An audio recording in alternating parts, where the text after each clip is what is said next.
Navia? You're awake. Good. I must have been dreaming. Malus and Silver were still alive, and they were defending me at some insane trial. It looks like you're all right.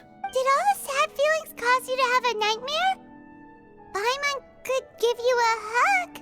The ruins you were exploring suffered a cave-in. When I arrived, I found you falling toward the water. You were just about to be dissolved within, but I... What is it? I think I saw 2 Oceanids protecting you. It was only for a moment, perhaps even a fraction of a second, but they gave me the chance to retrieve you. Were it not for their intervention, I would not have been able to rescue you before your consciousness dissipated. Wait, did you say Oceanids? You mean like what happened with Vache? Perhaps those 2 Oceanids were the people you saw in your dream. I always told them that they didn't have to protect me. To think that they'd keep doing so even after death. Please come with me.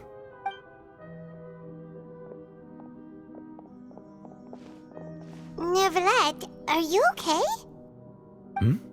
Oh, I am quite all right. Perhaps there's something we could chat about? Why do you look so stiff all of a sudden? Oh, Paimon knows. You're the type who feels awkward when there's nothing to talk about, right? I merely thought that we should give Navia some time to herself. Huh? Why didn't you just say so then? Don't you think it's even more awkward to call us over like this and then have nothing to talk about? I suppose so. Ah, Sigewinne. I hope all is well with her these days. Her work in the fortress of Meropide has not been too much for her, has it? No way, don't worry. She's doing fine down there. She's an amazing head nurse. I see. Well, that is good. I have always worried that Sigewinne would need a lot of time to understand the world of humanity, just as I have. Oh, and the Duke also says hi. Even though Sigewinne made him do that. He hopes that you haven't been overwhelmed by all that's happened lately. Thank you. I have indeed been busy lately, and I also hope that everything is going well in the fortress of Meropide.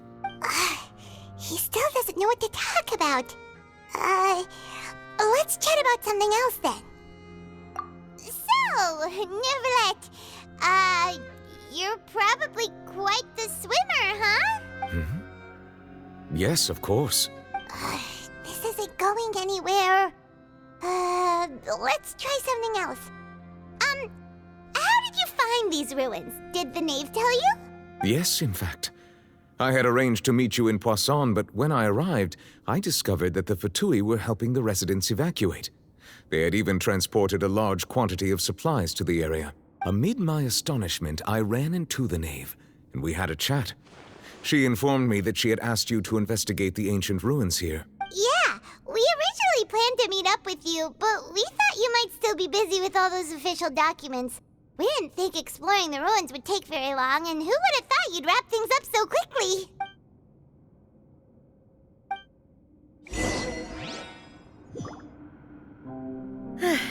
I'm sorry to have kept you all waiting like that. I'm feeling much better now. I guess we should get going again. Will you come with us, Monsieur Neuvillette? Yes, if you wouldn't mind my company. All right! Another one joins the party! Let's get going then!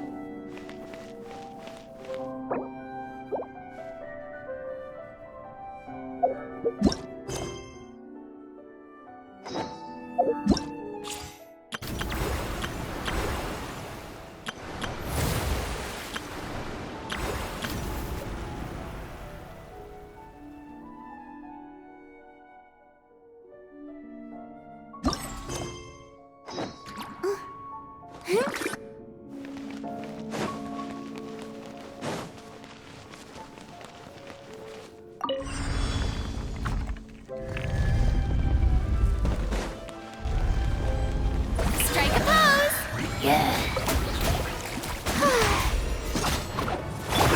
Bow your head. I will have order. Gather! Let's begin.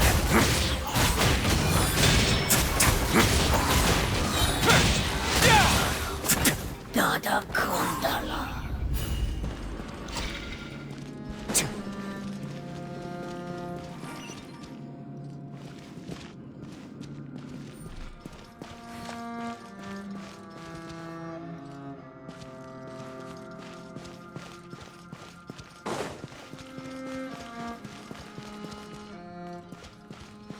Oh no, another unstable path. Watch your step.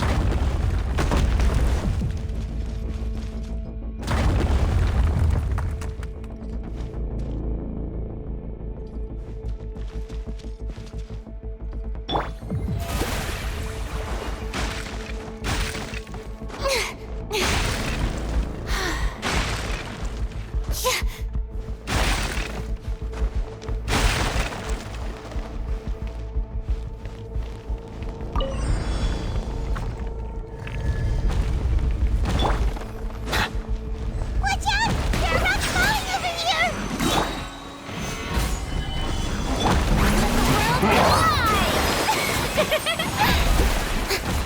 Be sanctified.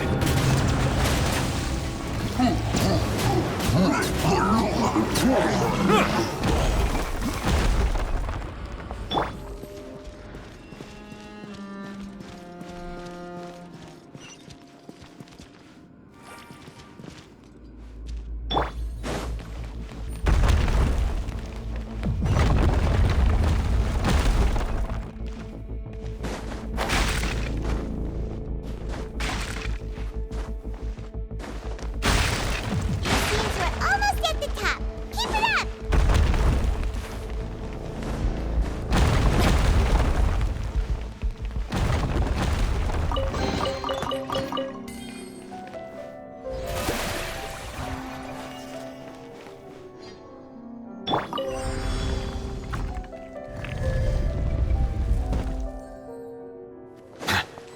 Yeah.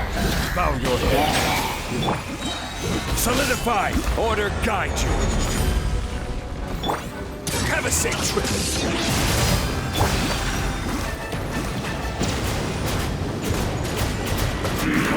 Settle down. The tides beckon. A moment, please.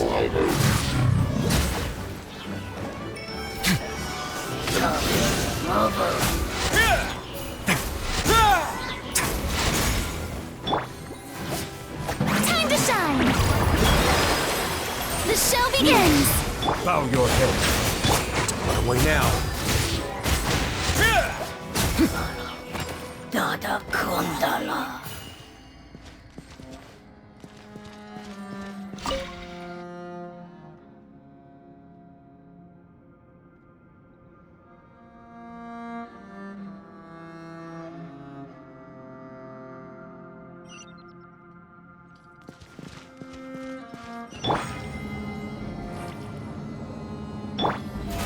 How brilliant!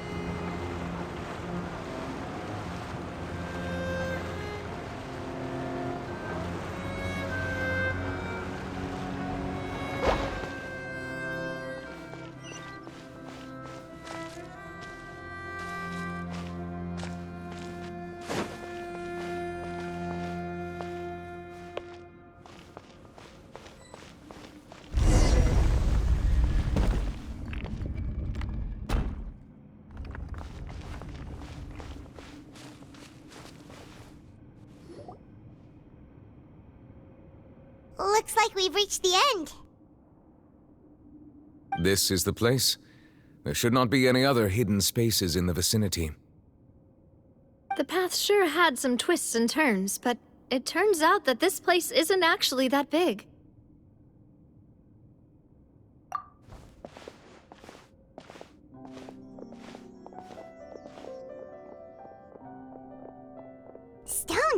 slates. It seems like they were put here as an offering. Could we take them down and have a look? Perhaps we should just leave them be for now. There are 4 locations in total, but only 3 stone slates. The slate that should be in the first empty spot is missing. The surrounding walls also show signs of damage.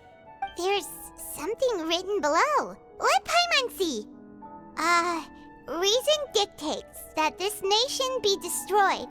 I shall record the history of its future here in its past. Say what? It feels like someone left these slates and these words here for a purpose. But does he mean that Fontaine should be destroyed? That would fit the circumstances dictated by the prophecy, yes. Indeed, the slate's contents correspond to it. Take the second slate, for example. There's a person kneeling here. She seems so dedicated. And there's a whole bunch of other people behind her doing the same.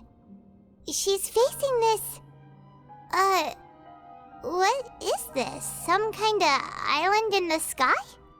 And is that Lady Farina in the third image? Did the Hydro Archon fall into the water? And is that a ring of people around her? Paimon doesn't quite get it. Are they all in the water? The fourth image. I know this one. This exactly matches the content of the prophecy. The people will all be dissolved into the waters, and only the Hydro Archon will remain, weeping on her throne.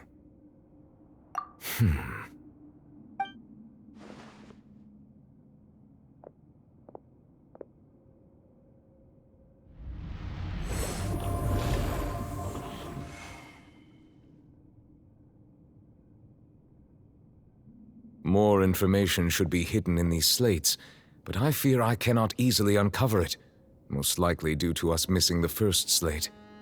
I am very sorry. Don't blame yourself, Monsieur Neuvillette. Deciphering ancient stone slates isn't one of your duties. Ooh, Paimon's getting the chills just looking at these slates. This says that it's the history of the future, right? That means the prophecy's sure to come true. I really hope it doesn't mean that. Still, Paimon feels like these images are kind of weird when you look at them together.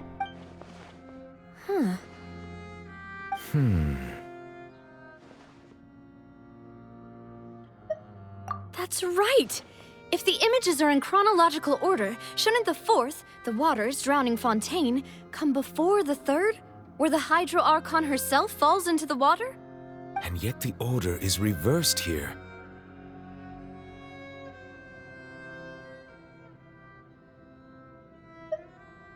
If we go by timing, Lady Farina only emerges in the third image.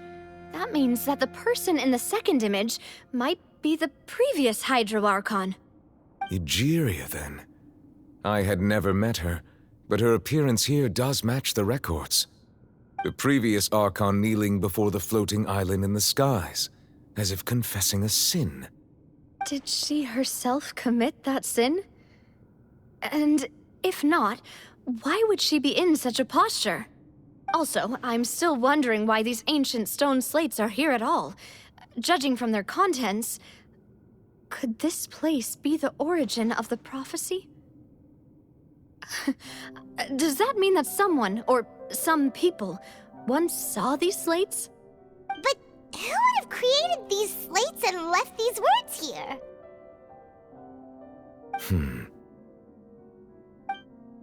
It seems that any further clues will have to come from Farina. In that case, there's no time to lose. There's nothing else to be gained here, so let's head back first. Yeah, we better get somewhere safe for now.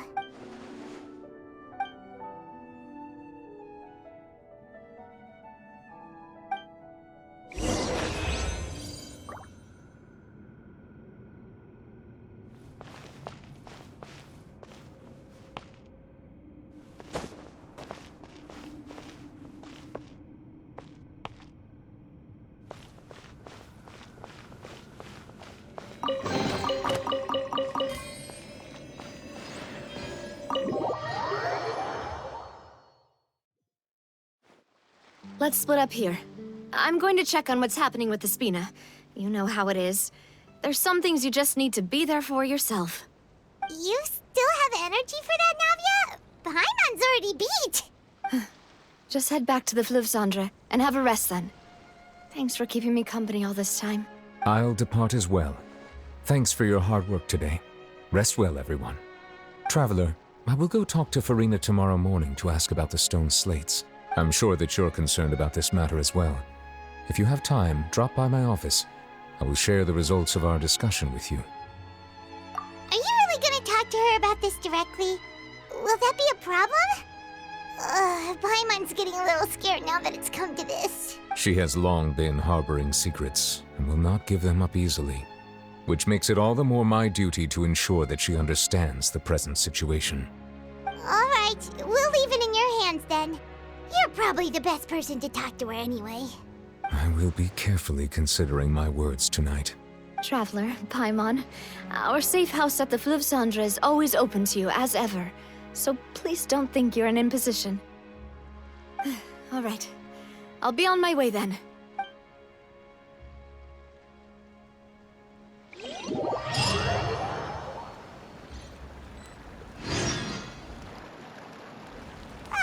We're finally back! Welcome back. We've got a special menu prepared for you two tonight. Yay! And there's good food too! Navi, no, the boss is the best. Ooh, desserts! Nice! These are all Paimon's! Paimon's already starting to forget what happened today. Oh, that voice. Is that who I think it is? Huh? It's you two. What are you doing in Fontaine?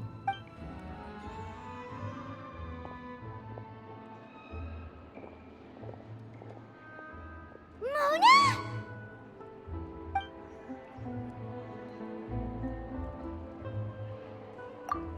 Seriously, nobody just uses a scry glass whenever they've got time to just see who they'll meet on the road. Still, we didn't expect to see you here. Wait, you're not a Fontanian, are you, Mona? Well, I have some business to attend to here, so I booked a hotel in the city. I was just out for a stroll when I bumped into you. Quite unexpectedly, if I might add. Why did you think I was from Fontaine, though?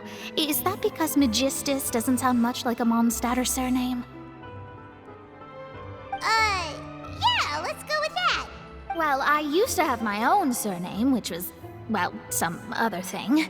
Either way, the old hag told me when she took me as her disciple that the first step to being a great astrologist's pupil was to change that name. There was nothing for it, really. She really is amazing at astrology, so I changed my name to what it is now according to her wishes. To my surprise, however, Magistus is not the name of some ancient house or clan. It isn't? Nope. Although it is used by us in place of surnames, it generally just means great. Wow! Imagine including a boast in your name. Wait, are you gonna have to put that into your genealogy as well? I reckon so. In any case, I'd give my disciple a name like this as well, if I were to take one. Astromancer Barbeloth Trismegistus. Whoa, that's a long one. Does it also mean great or something? My name means Mona the Great Astrologist. As for the old hag, hers is, in plain speech, the thrice as great Scholar of the Stars. Just take it as a title specific to astrologists. Thrice as great? That's so petty. I know, right? That's just how she is. She used to call herself Magistus, actually, but when she took me in, she changed her name to Trismegistus. Talk about excessive. Magistus is thus the calling card of our school, so to speak, which makes it about the same as a surname. It's all right if you don't get it. You can look into it further should you need to study astrology more deeply. That sounds terrible! Ugh. But anyway, you're not Fontanian, are you, Mona? You're from Mondstadt, right? Well, I was born in Mondstadt, yes. My parents migrated to Dorman Port, and I traveled with the old hag for a while, after which I settled down in Mondstadt City. Oh, that's a good thing then. At least we know you won't be dissolved by Fontaine's waters. Speaking of that, I'm sure you're aware that a bunch of things have happened here in Fontaine, right? I know you're not a local, but I'd avoid getting too close to any water that looks strange all the same. There's something ominous about it. Well, the water, I mean. That was the main reason, yes. Just a while back, the Steambird invited me to take part in a panel and speak about the circulation of the prophecy as an astrologist. The invitation was sent quite early on. I don't think anyone expected Fontaine to be in this much trouble. What do you make of that prophecy, Mona? Just tell us what you think as an astrologist. Your word would go a long way to make things more certain and less scary. What I can tell you is that I'm an astrologist, and that this prophecy concerns the fate of Fontaine, even that of all Tevat. Ascertaining this is akin to reading the fortune of the whole world. I'm afraid that this is not something that just anyone can do. If I could do it, you would no longer call me an astrologist, but a visionary. But on the flip side, the prophecy is so huge and powerful that it must surely come from a powerful visionary. Its contents involve the fate of the world. Disregarding it would be a mistake. A visionary? Sounds really powerful and all, but does such a person really exist? Of course. The old hag could do it, and I'd bet there are others amongst those Hexenzirkel colleagues of hers who could do something similar. Huh? Are you sure? All right, I'll help you. It isn't often that I see you with such a serious look on your face. I'll tell you once I hear back from her. Thanks, Mona! You're amazing as always! Oh, well, this is something only I can do after all. So yes, your praises are quite welcome. That's the greatest of astrologists for you! Of all the people we know, you know the star's the best! Indeed, indeed. That's the spirit. Oh, sorry. I came to see what all the commotion was about. If there's anything you need, do not hesitate to inform the Spina di Rosula. Oh, whoops. Guess we were getting a little too carried away there. Well, I'll go tend to my own business now. If I receive any news, I'll be sure to come find you two again. And there she goes, quick as rushing water. And here we are with the Spina guy giving us suspicious looks. Right, but we were able to recruit Mona's help, didn't we? Our Fontanian friends will thank us someday.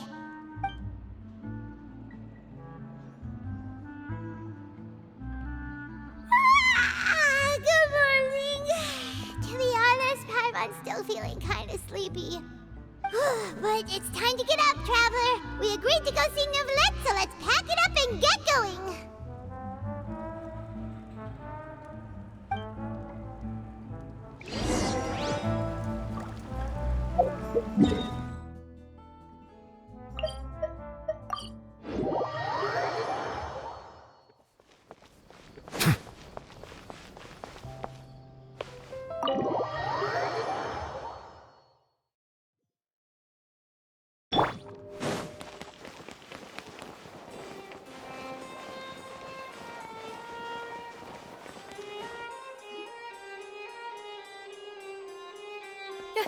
You're here! Finally! Is something wrong? Monsieur Neuvillette and Lady Farina, they seem to have gotten into a dispute.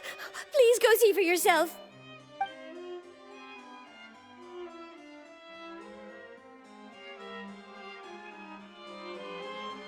Like I said, I've already explained everything.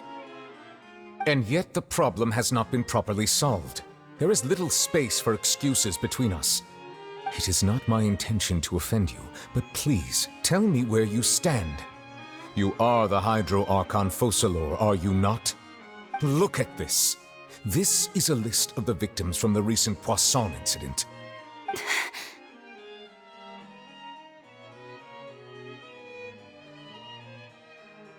You mean... they're We did not arrive in time to avert this disaster, and I will not have it happen again. I will say this once more. You must tell me everything you know. Yesterday, I found 3 stone slates in some ancient ruins near Poisson. Do you know anything about those? Seriously? You're questioning me like this is a court case now. I don't know anything about that. But you found them in some ancient ruins, you say? That's correct, which is why I came to ask you some questions. There should have been 4 slates, but one of them was missing. The other 3 featured different images that seemed to correlate to the prophecy. The prophecy? The second of these slates depicts the previous Hydro Archon Egeria kneeling before a floating island in the sky, as if confessing something. Do you know nothing of this either? I don't. I've never seen such slates. I'll ask you again. Do you really have no information regarding the previous Archon? My deciphering of the slates indicates that the Hydro Archon Egeria once had to confess to, or apologize for, a certain sin. If anyone would know about it, it should be you. All gods don't have the same secrets, you know. She was herself and I'm me. Is it really so strange that I know nothing?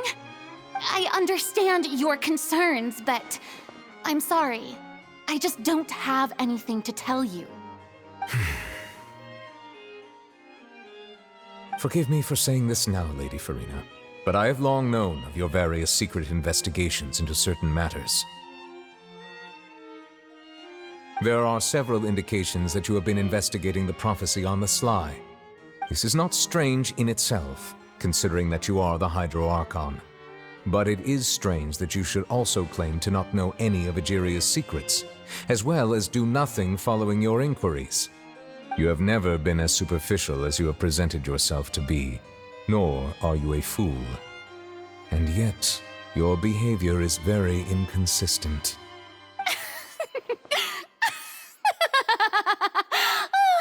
So you've been watching me all this time, have you? I didn't think you were that type. You... Well, since you know about my secret investigations, then you should know I'm actually working to take care of it. There's no point questioning or suspecting me. You're the Eudix, but you're still my subordinate. You should be following my lead. Just trust in me, you're Archon, and do as I say. Never mind whether you can truly convince yourself to or not. It'll all turn out fine. That's all I have to say. We do not discuss this matter again.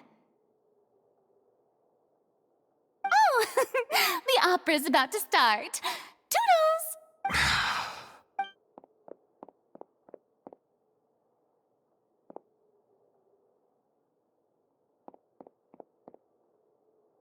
Did Farina not notice us standing by the door? Wonder what's up with her. She was smiling. Huh. She didn't seem in the mood to care if we were listening in or not.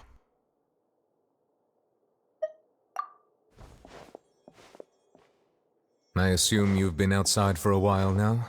Oh, you noticed. Seems Farina didn't even realize we were here. She was in a great panic, though I cannot discern the reason. Our discussion reached impasses time and again, a state of affairs that we cannot allow to continue. Still, I do not understand. Dialogue is the basis for understanding, so why did she keep refusing to engage? Everyone in her inner circle has noticed that she is hiding some secret. The issue is her attitude.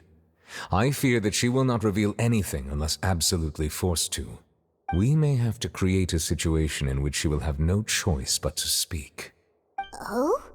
Like what? Normally, people will only reveal the truth when standing trial. Perhaps we must have the Hydro Archon experience just such a scenario. But Farina's seen so many trials, and she's really good at dodging questions.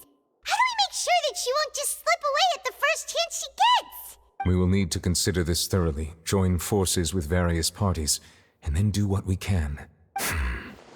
If at all possible, I would prefer to recuse myself from this affair, but We must prevent the prophecy from coming to pass. This may be cruel to her, but all Fontaine is in crisis. The information a god possesses is too precious, and so we must take a chance on this. But who will lend us their aid to do such a thing?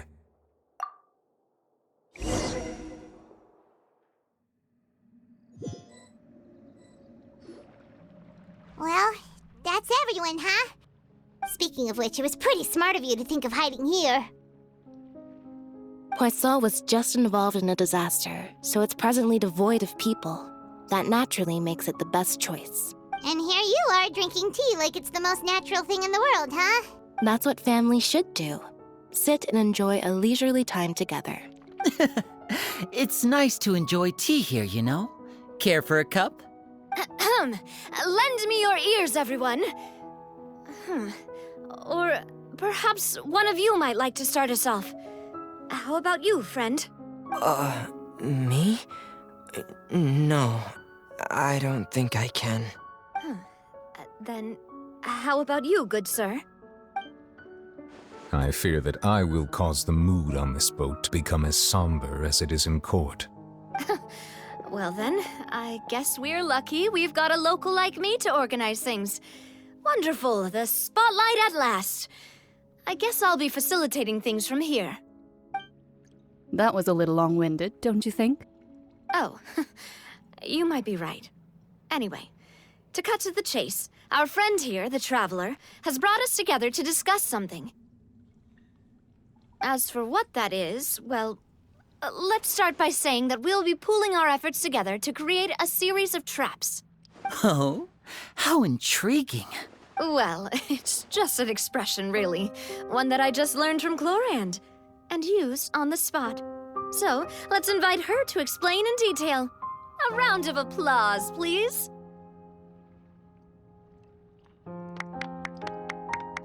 Huh? Didn't you say that you would be facilitating this? Oh, come now. Your work doesn't involve much public speaking, right? This is a good chance to practice. You might even pick up some fancy oratory tricks to impress your boss with in the future. I see. And what does my boss say? He is glad that you consider him your boss. Do go on.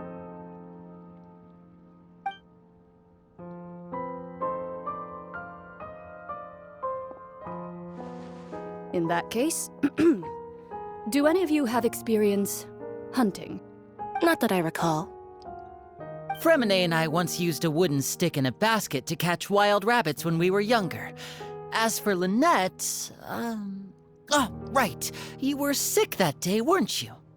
I've also gone diving to catch some fish before. Does that count? I'm afraid not. You may or may not have heard, but Fontaine once played host to a group known as the Marechaussee Hunters. Though that was their name, they did not hunt animals, but rather various monsters left behind by the ancient dynasty of King Remus. Today, Fontaine's monster population has already thinned greatly, so the hunters have blended back into society, taking up arms in other lines of work. They even left a unique methodology of hunting in their wake. A trap comprises of the following components: bait, a trigger, and a containment device. Sometimes a lethal implement will also be necessary to deal with the prey. So, if we were to build a trap together, right now, what would you choose to build it with? For me, I would prefer something basket-shaped. Pigeons and rabbits will see the bait and naturally enter the snare. Our line of work requires a deft hand, and we're some of the best in the industry, so you can count on our techniques. You used some of those techniques while moving the people of Poisson, didn't you? My subordinates mentioned that you even performed some magic for the bawling children. Yes, and I even managed to gather some intelligence in the meantime. I'm quite the multitasker if I do say so myself. I'm afraid I can't claim that as my strong suit. I prefer more stable methods, like placing bait in the water and waiting for the fish to come within reach. That's the kind of method I would count on. Calm and steady. Exactly the kind of person who would catch loads of fish. And I can be their assistant. With discretion, I'm sure. I'd probably use some sort of mechanical animal. Papa once bought me some small clockwork squirrels, mice, and such. When placed in the forest, they can attract others of their kind. I remember that you liked those too, didn't you? I did. And that would be a good way to go about it. If they're realistic enough, animals of the same kind will follow them all the way to the trap. What about you, Monsieur Neuvillette? I fear I do not have any related experience. That makes sense. You usually solve problems directly, without the use of any such tricks. But I do have one more question for you, Monsieur. If we were to create a trap now, how would you design it? I would like for it to be effective, but bring no harm to the prey. A more gentle trap would be ideal. Kind, as always. However, our intention doesn't necessarily change the containment device and the type of implement we need. If we wanted to kill the prey in one strike, we would need a powerful implement. However, that also goes for prey that must be captured and safely contained. Wait, why's that? Only a hunter who's a true expert at subduing their prey can snare it without harming it. The line that divides life and death is often exceedingly thin. So are we going hunting together? Huh. We hadn't thought of seeing ourselves as hunters. It kinda works, but maybe it's still not the best metaphor. If our means of capturing and dealing with our prey is to put them on trial, then the hunting metaphor is actually quite accurate. But we shall require much more courage than any hunter to judge a god, a being whose seat is an exalted throne. Oh, so that's what's going on. Sounds very interesting.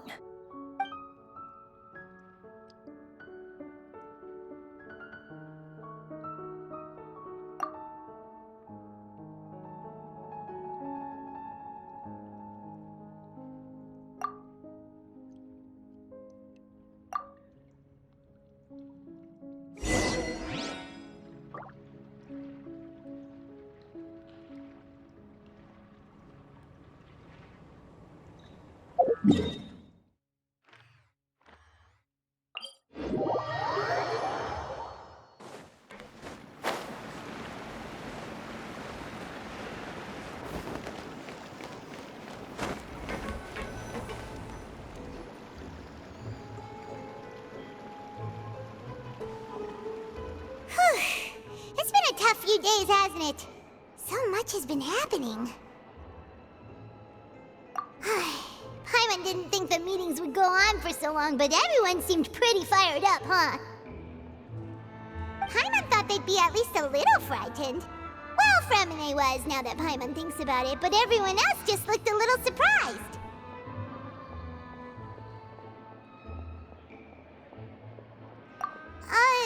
Well... It's hard to say. Paimon doesn't have any experience with this sort of thing. But with you around, Paimon sure will do great. After all, you're the most reliable person in the world, aren't you?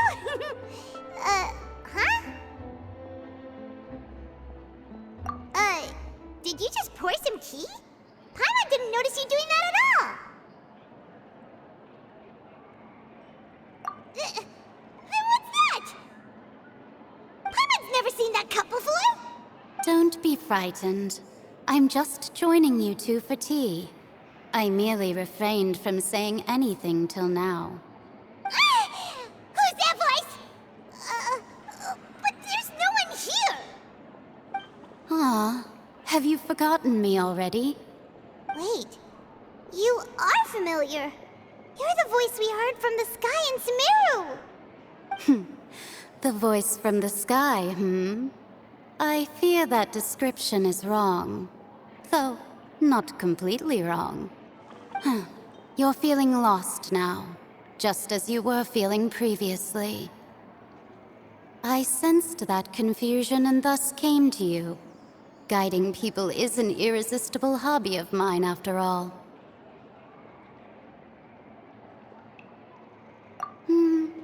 consider me a passerby, just accepting a commission from my friend's disciple on a whim.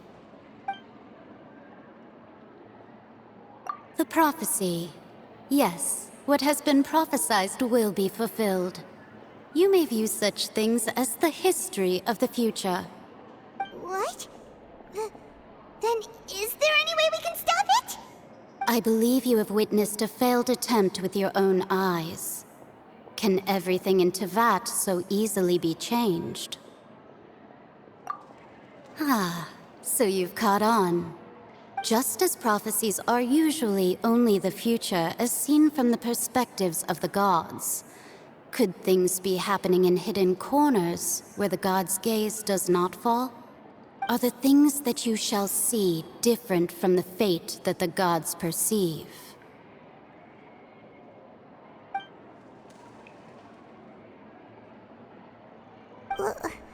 What is she talking about?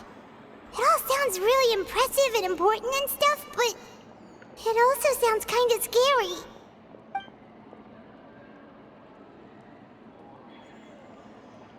I believe that you understand, right? Some things are insignificant, but others you must reach out to change. Ultimately, fate shall serve as your only guide, no matter what will happen in Tevat's future. All you need to do is to play your part. This was good tea, by the way. Thank you for your hospitality. Well, that'll be all for today. The voice. It's gone.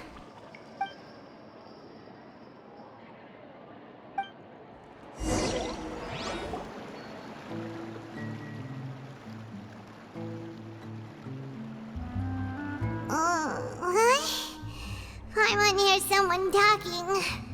All right, coming.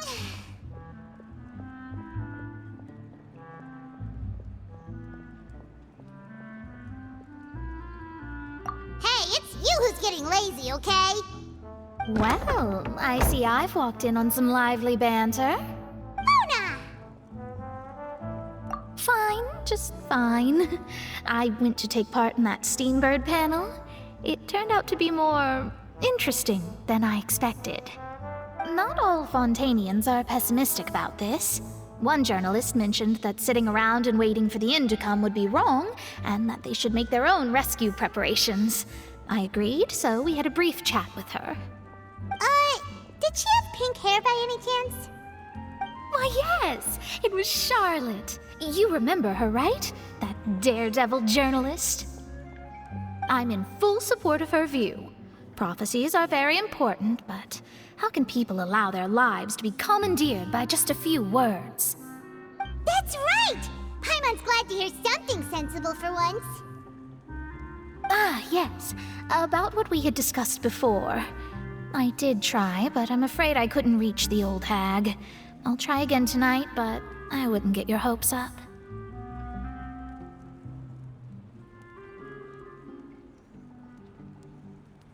Huh?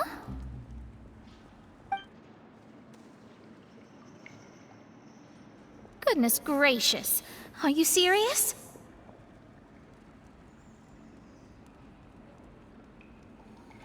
She said that even the god's gaze has blind spots. Pretty bold if you ask Paimon. Most people would believe the gods to be all-knowing, right?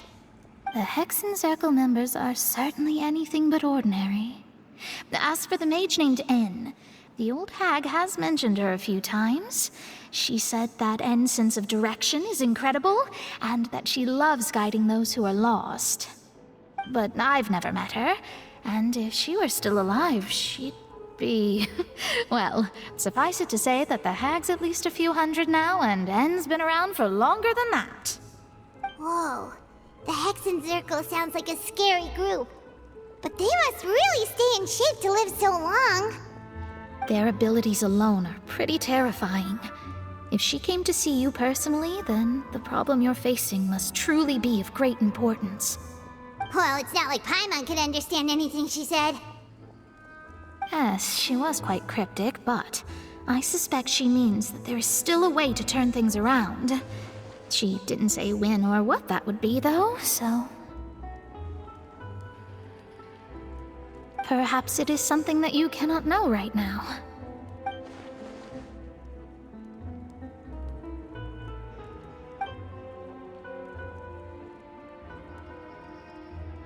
Traveler, Paimon, are you two all right? Oh, we're fine. We're just a little down right now.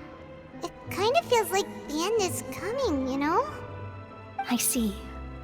I feel that same sense of desperation, too. I guess you could consider me someone who has often witnessed fate. So far as I have seen, it cannot be swayed. But even so, I still hope for, and believe in, miracles. Astrology is eternal and rational, but fate may not be. It is cruel, but it can also be beautiful. Perhaps that's what En was trying to tell you. Not to lose heart, and to believe that what you are seeing playing out before you is not yet set in stone. I did originally think of steering clear of all this, but I couldn't. Even if this is all futile, I still wish to help everyone. If we don't struggle to the last, then how can we face the end when it comes? Huh. You do have a point. There I go, talking about astrological principles again.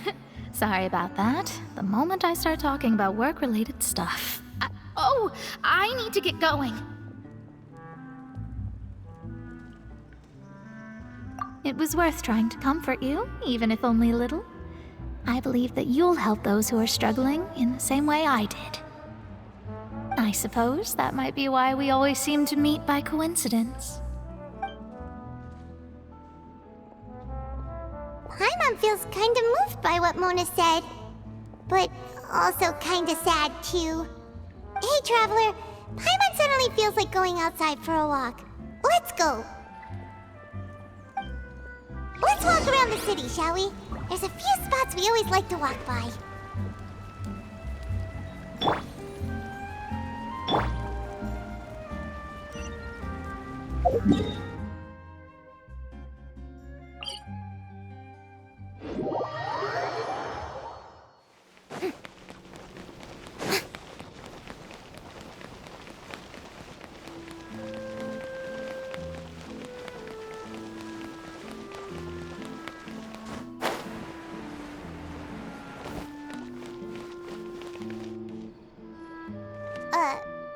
Huh?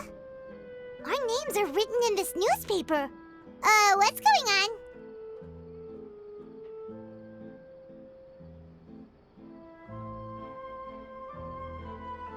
Let Paimon see! The underwater stronghold, the Fortress of Meripede, has continued in its noble autonomy, but that does not mean that others cannot interact with it. My recent attempts to enter the fortress bore little fruit. Huh. Guess Charlotte still hasn't given up on that. Thus, did an Outlander friend become the focus of this report, a blonde adventurer with their white fairy legends trailing in their wake. It is said that this mysterious traveler once visited the underwater fortress. So while the fortress's interior remains a mystery behind closed doors, do not fear, for the tales of the traveler contain surprises in spades. Journalist Charlotte's biggest scoop yet, the Traveler's Trail, World Walker. Huh. Charlotte took so many awesome photos of us and we never even noticed her. She hasn't been able to get a hold of anything at the fortress, so since we're easier to find, she's using us as the subject matter instead?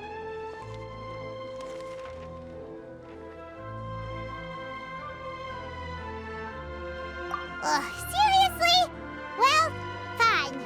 Those headlines and photos do look cool, so Paimon will forgive her this time.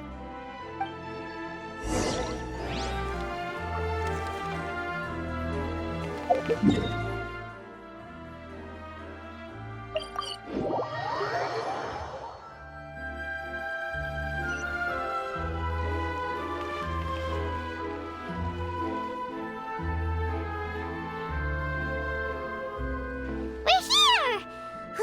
Paimon's hungry. Should we go in and get something to eat?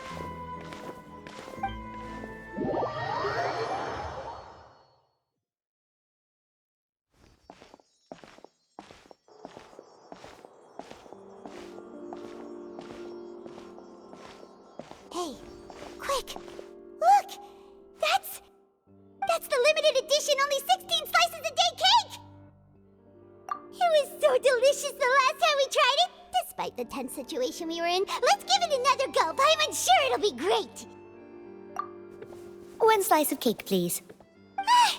Someone showed up after all! Oh, wait, you're the one from the Palais Mermonia. Oh, are you here to buy cake too? It seems Monsieur Nervalette was right. You really can eat.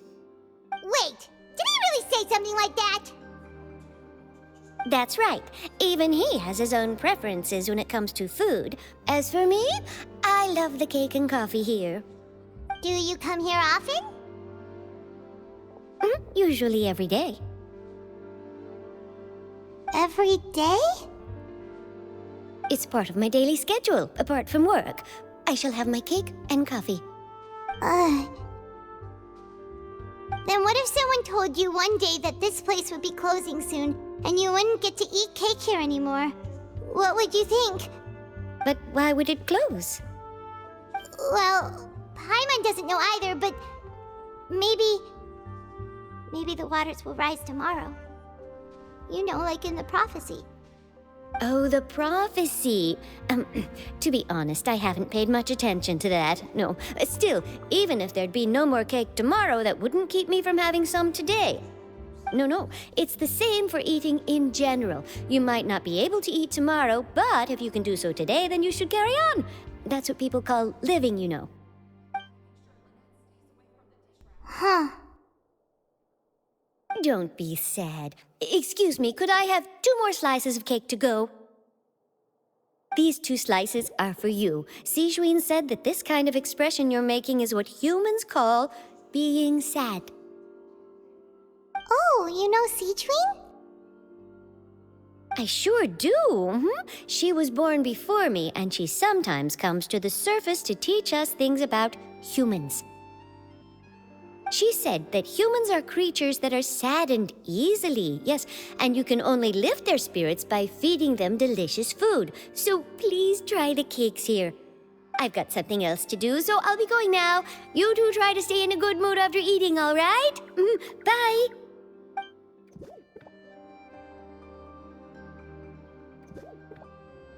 And there she goes. All right, let's dig in. I'm unsure this cake will be delicious.